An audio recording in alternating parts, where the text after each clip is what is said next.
रामपुर नाम के एक छोटे से गांव में राजू नाम का एक 18 वर्षीय लड़का रहा करता था। राजू अनाथ था। उसकी माँ उसे जन्म देते ही चल बसी और उसके पिता ही उसे पालने के एकमात्र सहारा थे। जब राजू 8 साल का था तो उसके पिता किसी काम से जंगल गए और फिर कभी लौट कर नहीं आए। उसके बाद राजू पूरी तरह अकेला हो गया। राजू गांव की एक टूटी फूटी झोपड़ी में रहता था। उसके घर के पास ही गांव का सरपंच और उसकी पत्नी रहते थे। उनकी अपनी कोई संतान नहीं थी, इसलिए राजू के माता पिता के गुजर जाने के बाद उन्होंने ही राजू को पाला। ये लो राजू बेटा, ये खाना खा लो और अगर कम पड़े तो मुझसे आकर ले लेना। अरे मौसी, मैं कब तक आपके ऊपर बोझ बनकर बैठा रहूंगा? अब तो मुझे शर्म आती है। अरे बेटा, ये तुम कैसी बातें कर रहे हो? अगर तुम हमारे अपने बच्चे नहीं हो तो इसका मतलब थोड़े ना है कि तुम हम पर कोई बोझ हो। आगे से ऐसी बात मत करना। चुपचाप ये खाना खाओ। यह कहकर सरपंच की पत्नी सीमा वहां से चली गई। राजू ने आराम से खाना खाया। खाने के बाद जब वह झोपड़ी से बाहर निकला तो सामने ही सरपंच दिखाई दिए। राजू ने उन्हें देखा और सीधे उनके पास जा पहुंचा। राजू बेटा, खाना खा लिया है ना? जी सरपंच साहब, अभी अभी मौसी खाना देकर गई थी और मैं वही खाकर घर से निकला हूँ। हाँ, अच्छा किया। अब तुम बड़े हो गए हो बेटे, अपना ख्याल रखना सीखो। जी सरपंच जी, 8 वर्ष की उम्र से लेकर अब तक आप ही मेरा ख्याल रखते आए हैं, पर अब मुझे शर्म आने लगी है। अब मैं कुछ काम करना चाहता हूँ। इसमें शर्म की क्या बात है बेटा? हमने तो हमेशा तुम्हें अपना ही माना है। लेकिन अगर तुम्हारा मन फिर भी कुछ करने का है तो सुनो, गांव के पास वाला जंगल अब पहले जैसा खतरनाक नहीं रहा। चाहो तो वहां जाकर लकड़ियां काट सकते हो या शहद इकट्ठा कर सकते हो। जी सरपंच जी, मैं कल ही जंगल जाऊंगा। अब समय आ गया है कि मैं अपने लिए और आपके लिए कुछ कर दिखाऊं। अगले दिन राजू एक कुल्हाड़ी लेकर जंगल की ओर चल पड़ा। कुछ ही देर में वह जंगल पहुंच गया। जंगल में कदम रखते ही उसने सोचा, कुछ भी कहो, सरपंच जी ने बचपन से लेकर अब तक मेरी बहुत मदद की है। अब समय आ गया है कि मैं अपने पैरों पर खड़ा होकर दिखाऊं और अब मैं उनकी सेवा करूं ताकि उन्हें अपनी संतान की कमी महसूस ना हो और वे हमेशा खुश रहें। अभी राजू ये सोच ही रहा था कि अचानक उसकी नजर एक कोयल पर पड़ी जो उसे बड़े ध्यान से देख रही थी। अरे, यह कोयल मुझे इतनी गौर से क्यों देख रही है? इसका आकार तो बाकी कोयलों से बड़ा है और देखने में भी यह कुछ डरावनी लग रही है। राजू ने अभी इतना ही कहा था कि तभी कोयल उड़ती हुई उसके पास आ गई और इंसानी आवाज में बोली, मैं तुम्हें भली भांति पहचानती हूँ। तुम्हारा नाम राजू है और तुम मोहन के बेटे हो। कोयल को बोलते हुए देखकर राजू बहुत डर गया और बोला, ये कैसे मुमकिन है? तुम तो कोयल हो, फिर इंसानी आवाज में कैसे बात कर रही हो? शायद ये मेरी आंखों का धोखा है। भला कोई कोयल इंसानों की तरह बोल सकती है? नहीं, यह तुम्हारी आंखों का धोखा नहीं है। मैं सचमुच बोलने वाली कोयल हूँ। असल में मैं भी कभी इंसान थी, लेकिन एक तांत्रिक ने मुझ पर श्राप दे दिया और मैं कोयल की शक्ल में बदल गई। मैं तुम्हारे पिता के रहस्यों के बारे में सब कुछ जानती हूँ। वे कुछ समय पहले जंगल गए थे और फिर कभी वापस नहीं आए। अरे, न जाने कौन हो तुम। मैं ऐसे कैसे तुम्हारी बात पर विश्वास करूं? कभी सोचा है तुमने? तुम पिछले कई वर्षों से बिना पिता के रह रहे हो, लेकिन गांव में कोई भी तुम्हारे पिता के बारे में बात नहीं करता। तुम्हारी कोई मदद नहीं करता सिवाय तुम्हारे गांव के सरपंच के। लेकिन मैं तुम्हारे पिता के बारे में सब कुछ बता सकती हूँ। तुम्हारे पिता अभी जिंदा हैं और मुझे यह भी पता है कि वे कहाँ हैं। अच्छा तो बताओ, मेरे पिता कहाँ हैं? मैं उनसे मिलना चाहता हूँ। मैं तुम्हें जरूर बताऊंगी, मगर उससे पहले तुम्हें मुझे इस श्राप से मुक्त कराना होगा। राजू को न जाने क्यों उस कोयल से डर महसूस होने लगा। अरे, मुझे तो लगता है कि यह कोई राक्षस है जो मुझे अपने जाल में फंसा रहा है। इससे पहले कि यह मुझे नुकसान पहुंचाए, मुझे यहाँ से भागना होगा। यह सोचते ही राजू तेजी से गांव की ओर दौड़ पड़ा और कुछ ही पलों में अपने घर पहुंच गया। घर पहुंचकर राजू हांफते हुए बोला, अरे बाप रे, ये जंगल तो बहुत खतरनाक है। यहाँ तो जानवर भी इंसानों की तरह बातें करते हैं। मुझे तो लगता है कि वह जरूर कोई राक्षस था। मैं अब कभी उस जंगल में नहीं जाऊंगा। अभी राजू ये सोच ही रहा था कि उसी समय सरपंच की पत्नी उसके लिए खाना लेकर आ गई और राजू को घबराया हुआ देखकर वह बोली, अरे राजू बेटा, ये घबराए हुए क्यों हो? और तुम्हें पसीना भी आ रहा है। सब खैरियत तो है ना? कुछ नहीं मौसी, बस थोड़ा सा सिर दर्द हो रहा था। अरे बेटा, अगर तबीयत ठीक नहीं है तो काम मत करो। लो, पहले ये खाना खा लो और थोड़ा आराम कर लो। राजू ने मौसी से सर दर्द का बहाना बनाकर सच्चाई छिपा ली। मौसी ने ज्यादा सवाल नहीं किए, बस खाना उसके हाथ में दिया और धीरे से कमरे से बाहर चली गई। राजू ने खाना खाया और सो गया। अगली सुबह जब राजू नींद से जागा तो उसके मन का डर समाप्त हो चुका था। वह अपने आप से बोला, अरे शायद मैं कल उस कोयल को बातें करते देखकर कुछ ज्यादा ही डर गया था, लेकिन अगर सोचूं तो उसकी बातों में सच्चाई नजर आती है। वह कोयल मेरे पिताजी के बारे में जरूर कुछ जानती है और यह भी सच है कि गांव में कोई मेरे पिताजी के बारे में बात नहीं करता। जब भी मैंने सरपंच जी से अपने पिताजी के बारे में पूछा, उन्होंने हमेशा बात टाल दी। बस इतना ही कहा कि मेरी माँ जन्म देते ही चल बसी और मेरे पिताजी कई साल पहले जंगल गए थे, जो फिर कभी वापस नहीं आए। मुझे उस जंगल में जाना चाहिए और उस कोयल को ढूंढकर अपने पिताजी के बारे में पूछना चाहिए। यह कहकर राजू जंगल की ओर चल पड़ा और कुछ ही देर में वह जंगल के उसी स्थान पर जा पहुंचा जहां कल उसे वह कोयल मिली थी। वह कोयल वहां पहले से ही मौजूद थी और राजू को देखकर उड़ती हुई सीधा उसके पास आ गई। मुझे पता था कि तुम जरूर आओगे, क्योंकि तुम भी अपने पिताजी मोहन की तरह ही बहादुर हो। मैं सिर्फ इसी वजह से आया हूँ क्योंकि मुझे अपने पिताजी से मिलना है। तुम कह रही थी कि तुम मेरे पिताजी के बारे में जानती हो, तो बताओ मेरे पिताजी कहाँ हैं? मुझे उनसे मिलना है। कल मैंने कहा था कि इसके लिए पहले तुम्हें मुझे इस श्राप से मुक्त कराना होगा, लेकिन तुम चिंता मत करो, मैं तुम्हारी मदद करना चाहती हूँ। तुम मुझे अपना दोस्त समझो। मैं जानती हूँ कि तुम बचपन से ही गरीबी से जूझ रहे हो और कभी-कभी इस बात पर तुम्हें शर्म भी आती है। यह सुनकर राजू उदास होकर बोला, हाँ, तुम बिल्कुल सही कह रही हो। मैं सचमुच गरीब हूँ। बचपन से ही सरपंच जी और उनकी पत्नी ने मुझे पाला है, लेकिन अब हर वक्त उन पर बोझ बनकर रहना मुझे अच्छा नहीं लगता। मैं चाहता हूँ कि अब मैं खुद कमाऊं, ताकि वे दोनों चैन से बैठकर खाएं और खुश रहें। अगर तुम चाहो तो मैं तुम्हें धन कमाने का रास्ता दिखा सकती हूँ। अच्छा, मगर वह कैसे?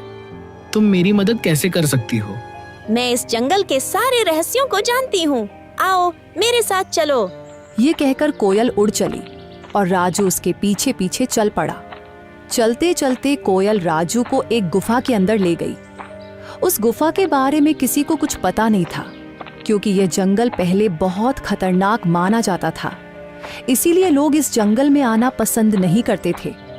गुफा के अंदर जाते ही राजू की नजर एक बक्से पर पड़ी। अरे, इस बक्से में क्या है? मैं अभी इसे खोलकर देखता हूँ। जब राजू ने उस बक्से को खोला तो उसमें बेहिसाब हीरे जवाहरात निकले।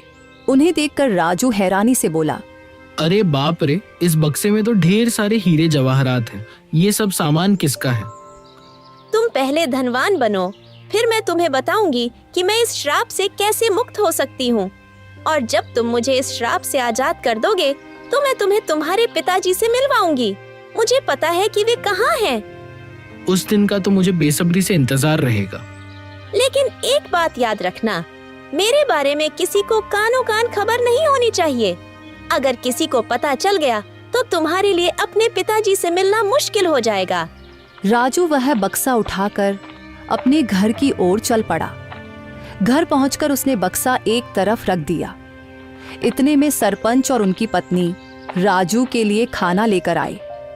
जब उन्होंने एक तरफ रखा हुआ बक्सा देखा तो सरपंच ने राजू से पूछा, राजू बेटा, ये बक्सा कहाँ से आया और इसमें क्या है? सरपंच के पूछने पर राजू को कुछ समझ नहीं आया कि कि वह सरपंच साहब को क्या जवाब दे। इतने में सरपंच की बीवी ने बक्सा खोला और उसमें कीमती हीरे और जवाहरात देखकर बोली, राजू बेटा, तेरे पास ये इतने हीरे और जवाहरात कहाँ से आए हैं? राजू उन्हें सब कुछ सच बता देता, लेकिन वह कोयल की बातें याद कर रहा था जिसने उसे सख्ती से मना किया था, इसलिए उसने कुछ और ही बता दिया। मौसी, मैं जंगल में लकड़ियां काटने गया था। लकड़ियां काटते काटते मैं काफी आगे निकल गया और वहां मुझे एक गुफा दिखाई दी। जब मैं उस गुफा के अंदर गया तो वहां मुझे यह बक्सा दिखाई दिया। मैंने उसे वहीं से उठाया और घर ले आया। राजू, तुमने यह ठीक नहीं किया। हो सकता है ये सारे हीरे जवाहरात बादशाह के हों। शायद उसने इन्हें वहां सुरक्षित रखा था। अगर यह बात कहीं बादशाह तक पहुंच गई तो वह हमें सख्त सजा देगा। सरपंच के मन में गहरा डर बैठ गया था। अगर यह बात किसी तरह बादशाह तक पहुंच गई तो वह हमें सख्त सजा देगा। इससे पहले कि यह बात बादशाह तक पहुंचे कि किसी ने उसका सोना चुरा लिया है, हमें तुरंत यह सोना बादशाह के पास पहुंचा देना होगा। सरपंच की बातें सुनकर राजू ने सोचा, अब सरपंच जी को कैसे बताऊं कि ये हीरे और जवाहरात बादशाह के नहीं हैं? ये तो मुझे वही कोयल ने दिए हैं। लेकिन अगर मैंने सरपंच साहब को कोयल के बारे में बता दिया तो मेरे लिए अपने पिताजी से मिलना मुश्किल हो जाएगा और मेरे लिए इन हीरे और जवाहरात से ज्यादा अपने पिताजी से मिलना जरूरी है। राजू के लिए इन हीरे और जवाहरात से ज्यादा अपने पिताजी से मिलना जरूरी था, इसलिए वह सरपंच के कहने पर बादशाह को हीरे और जवाहरात देने के लिए राजी हो गया। ठीक है सरपंच साहब, जैसा आप कहे, हम अभी यह बक्सा बादशाह को दे आते हैं। यह कहकर राजू ने वह बक्सा अपने सर पर उठा लिया। फिर वह और सरपंच बादशाह की ओर चल पड़े और कुछ ही देर में वे बादशाह के दरबार में दाखिल हो गए। बादशाह के सामने बक्सा रखकर सरपंच ने कहा, बादशाह सलामत। ये लड़का मेरा पड़ोसी है। ये लकड़ियां काटने जंगल गया था और वहां एक गुफा में इसे यह हीरे जवाहरात का बक्स मिला। हमें शक हुआ कि शायद यह आपका ही है, इसलिए हम इसे फौरन आपके दरबार में ले आए हैं। यह सब सुनकर बादशाह के दिल में लालच जाग उठा, क्योंकि वह जानता था कि यह बक्सा उसका नहीं है। लेकिन इतने कीमती हीरे जवाहरात देखकर उसके मन में यह ख्याल आया, ये हीरे जवाहरात असल में मेरे नहीं हैं, मगर जब ये किस्मत से मेरे पास आ ही गए हैं तो मैं इन्हें बेकार क्यों जाने दूं। बेहतर यही होता है कि मैं इन लोगों को इसके बदले कुछ इनाम दे देता हूं ताकि वे खुश हो जाएं और ये खजाना भी मेरे पास ही सुरक्षित हो जाए। ये सोचकर बादशाह ने उनसे कहा, हाँ, यह बक्सा मेरा ही है। मैंने ही इसे वहां सुरक्षित किया हुआ था, लेकिन तुम दोनों ने ईमानदारी से यह संदूक मेरे दरबार में लाकर बहुत अच्छा किया है। मैं तुम्हारी इस सच्चाई से खुश हूं, इसलिए तुम्हें इनाम दिया जाएगा। ये कहकर बादशाह ने अपने सिपाहियों से कहा, सिपाहियों, यह संदूक इनसे ले लो और खजाने में रख दो। और हाँ, इन्होंने ईमानदारी का सबूत दिया है, इसलिए मेरे खजाने से इन्हें इनाम के तौर पर कुछ धन दे दिया जाए ताकि ये खुश भी हो जाए और दूसरों के लिए एक मिसाल भी बने। सिपाहियों ने बादशाह के आदेश पर उनसे वह संदूक ले लिया और उसके बदले इनाम के तौर पर उन्हें कुछ धन दे दिया। सरपंच वह रकम पाकर बहुत खुश था, मगर राजू का दिल बेचैन था। उसे अच्छी तरह मालूम था कि बादशाह झूठ बोल रहा है, लेकिन वह कुछ कह नहीं सकता था क्योंकि कोयल ने उसे अपनी सच्चाई बताने से मना किया था। राजू को डर था कि अगर उसने सच बता दिया तो उसका अपने पिताजी से मिलना मुश्किल हो जाएगा। राजू के लिए दौलत से बढ़कर अपने पिताजी से मिलना जरूरी था, इसलिए वह चुप रहा और फिर दोनों इनाम की रकम लेकर अपने घर की ओर चल पड़े। राजू सरपंच के साथ उसके घर चला गया और घर पहुंचकर उसने अपनी रकम भी सरपंच को दी और कहा, सरपंच जी, ये रकम भी आप ही रख लीजिए। आपने हमेशा मेरी देखभाल की है और मुझे खुशी है कि ये रकम आपके काम आएगी। सरपंच को वो रकम देकर राजू वहां से चला गया और अगले दिन सुबह होते ही राजू फिर से जंगल की ओर चल पड़ा और कुछ ही देर में वह जंगल की उसी जगह पहुंच गया जहां उसे वह कोयल मिली थी। तभी वहां एक साधु आ पहुंचा जो एक बरगद के नीचे बैठा था। उसने राजू से पूछा, अरे बेटा, तुम कौन हो और इस जंगल में क्या कर रहे हो? मैं मोहन का बेटा हूँ और मैं इस जंगल में आता जाता रहता हूँ।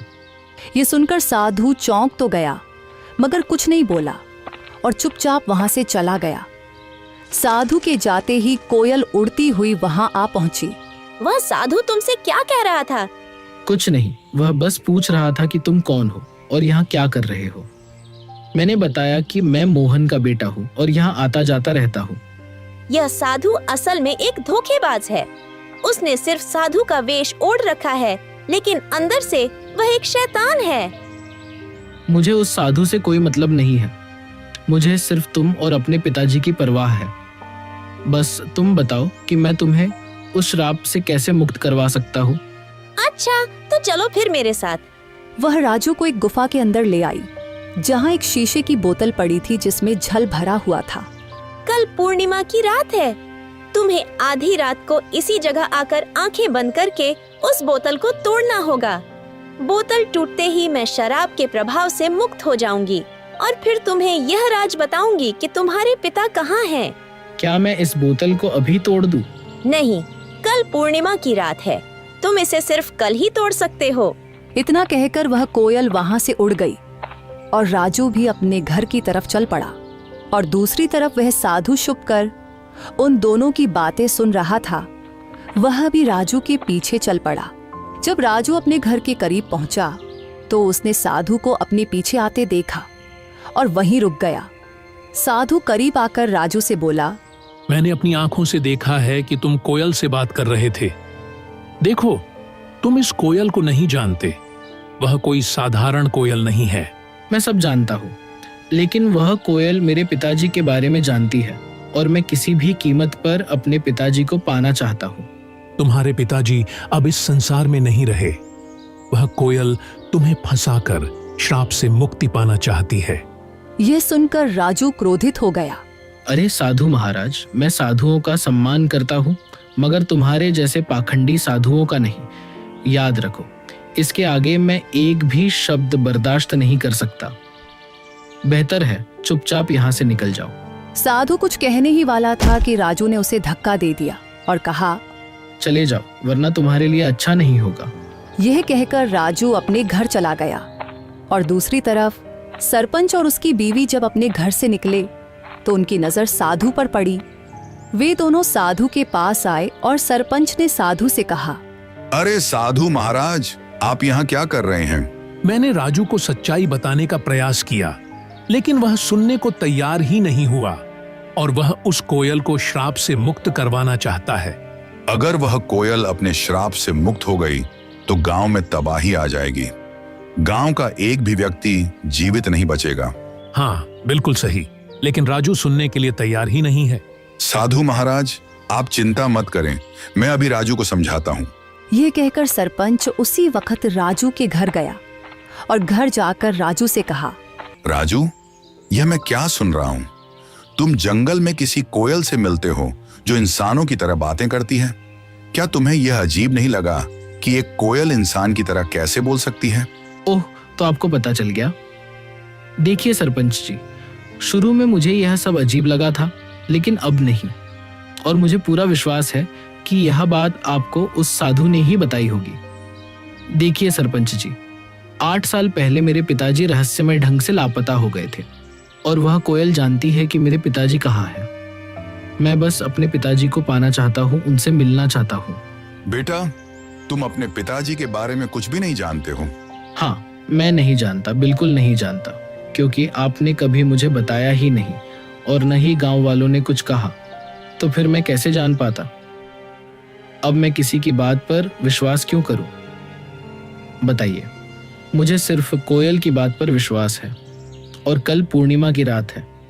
कल मैं उस कोयल को श्राप से मुक्त कर दूंगा और वह कोयल श्राप से आजाद होकर मुझे मेरे पिताजी से मिलवाएगी। इतना कहकर राजू गुस्से में घर से बाहर निकल गया। राजू, मेरी बात सुनो। राजू, रुको। सरपंच ने राजू को आवाजें दी मगर उसने एक भी न सुनी और घर से निकल गया। सरपंच भी घर से बाहर आया और साधु भी घर के बाहर ही खड़ा था। सरपंच ने साधु से कहा, राजू पता नहीं कहाँ गया है। अब हमें कल तक का इंतजार करना होगा और जंगल में जाकर राजू को बोतल तोड़ने से रोकना होगा। अगली रात साधु सरपंच को लेकर जंगल में उस गुफा के पास ले गया और कहा, यही वह गुफा है जहां वह बोतल पड़ी है जिसमें उस डायन कोयल की शक्तियां हैं। राजू यहाँ आता ही होगा, हम एक तरफ छुप जाते हैं। यह कहकर वे दोनों गुफा के एक तरफ छुप गए और उसी वक्त राजू वहां आ जाता है। राजू को देखकर वह कोयल उड़ती हुई राजू के पास आई और बोली, यहाँ साधु और सरपंच आए हैं। वे गुफा के एक तरफ चुपचाप खड़े हैं।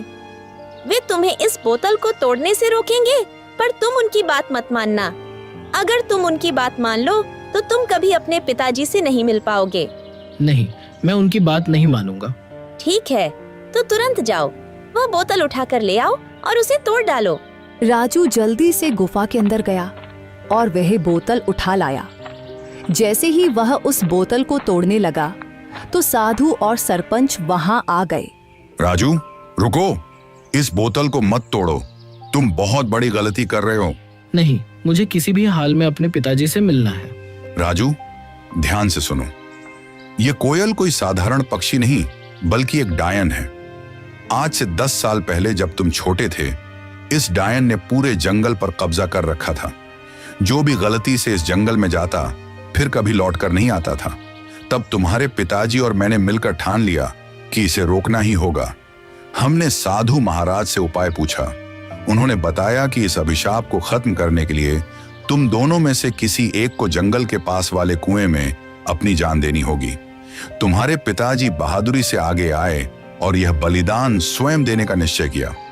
उन्होंने कुएं में छलांग लगाई और साधु महाराज ने उस डायन की सारी शक्तियां एक बोतल में कैद कर दी और उसे कोयल में बदल दिया। इस तरह यह जंगल सुरक्षित हो गया। मगर यह राज हमने किसी को नहीं बताया। गांव वाले कुछ नहीं जानते। ये बात सिर्फ मुझे और साधु महाराज को मालूम थी, इसलिए हमने तुम्हें भी कभी नहीं बताया। लेकिन अगर तुमने ये बोतल तोड़ दी तो ये फिर से अपने असली रूप में आ जाएगी। ये सिर्फ उसकी एक चाल है। ये लोग झूठ बोल रहे हैं। सच्चाई वही है जो मैं कह रही हूँ। अगर मेरे मन में कोई चाल होती तो मैं तुम्हारी मदद क्यों करती? क्या गांव वालों ने कभी तुम्हारी मदद की? नहीं।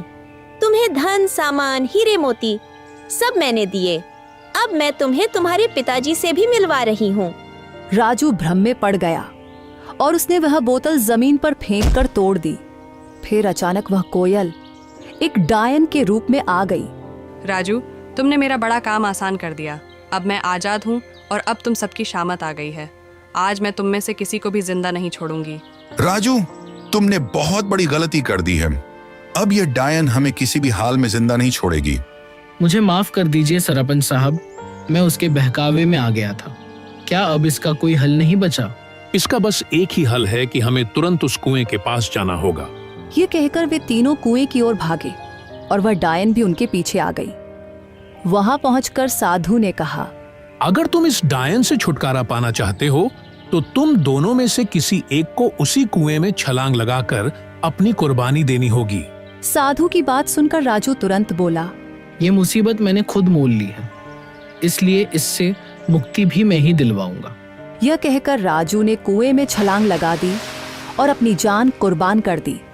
साधु ने तुरंत डायन को फिर से एक कोयल के रूप में बदल दिया, मगर इस बार उसके पास इंसानों की तरह बोलने की शक्ति भी नहीं रही। सरपंच को राजू के जाने का बहुत दुख था, मगर वह क्या कर सकता था। इसलिए वह घर लौट आया और धीरे धीरे फिर से हंसी खुशी जीवन बिताने लगा।